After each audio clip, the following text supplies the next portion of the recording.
Gaza से निकलने या गाजा में जाने के कुल 3 रास्ते हैं। इनमें से 2 इजराइल की सरहद पर हैं। इरेज क्रॉसिंग उत्तरी गाजा को इजराइल से जोड़ती है। केरम शलोम क्रॉसिंग दक्षिणी गाजा की तरफ है और तीसरी राफा क्रॉसिंग है जो मिस्र की सरहद पर है।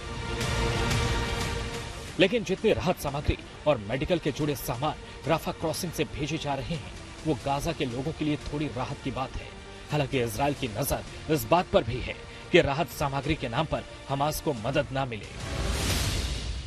ये बहुत गंभीर प्रयास के बाद ये संभव हो पाया है कि राहत सामग्री गाजा पट्टी में मिस्र के बॉर्डर से दक्षिणी गाजा में जा पाएंगे। इजराइल की बहुत पैनी निगाह है कि क्या क्या रसद सामग्री जा रही है।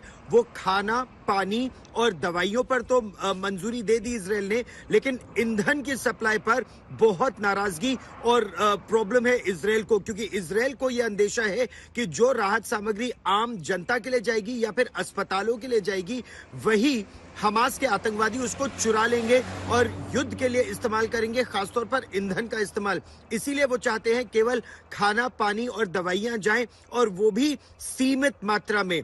कब तक ये राफा बॉर्डर खुला रहेगा ये भी अभी मालूम नहीं है, लेकिन वहां जो लाखों लोग फंसे हैं, लगभग 7 से 8 लाख लोग कम से कम फंसे हैं, उनके लिए बहुत एक तरह से जीवन दान है। ये जीवन की एक नई रेखा उनके लिए खुल रही है।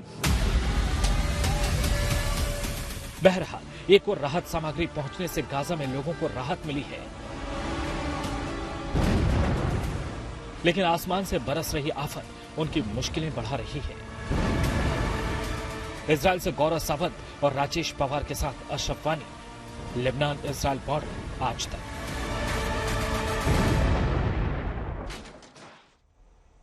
अब प्रश्न ये है कि आखिर कब तक ये युद्ध चलेगा, क्या शांति का कोई रास्ता निकलेगा। और इस बीच एक राहत भरी खबर सामने आ गई। हमास ने 2 अमेरिकी नागरिकों को, जिन्हें हमास ने बंधक बना लिया था, रिहा कर दिया। लेकिन अभी भी कई बंधक, 200 से 250 बंधक हमास के कब्जे में हैं। ऐसे में प्रश्न यही कि क्या हमास बाकी बंधकों को रिहा करेगा या फिर ये युद्ध यूं ही चलता रहेगा। आखिर कब तक चलेगा ये युद्ध? आखिर और कितने मासूमों की जाएगी जान? आखिर कब थमेगा इजराइल का इंतकाम?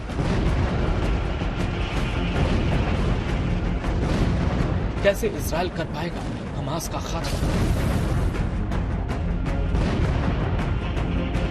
क्या बातचीत से निकलेगा शांति का रास्ता?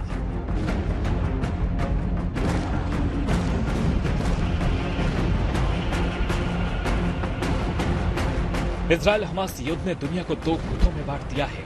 बातचीत और सुलह की हर कोशिश नाकाम होते दिख रही है। ना तो देश लगातार इजराइल का दौरा कर रहे हैं और खुलकर समर्थन में उतरे हैं, वहीं गाजा पर हमले मुस्लिम देशों का पारा गर्म कर रहे हैं। इन हमलों के बीच एक उम्मीद की किरण नजर आई। ऐसी तस्वीर जिसने इजराइल के यरूशलेम से लेकर अमेरिका के वाशिंगटन तक खुशी की लहर ला दी।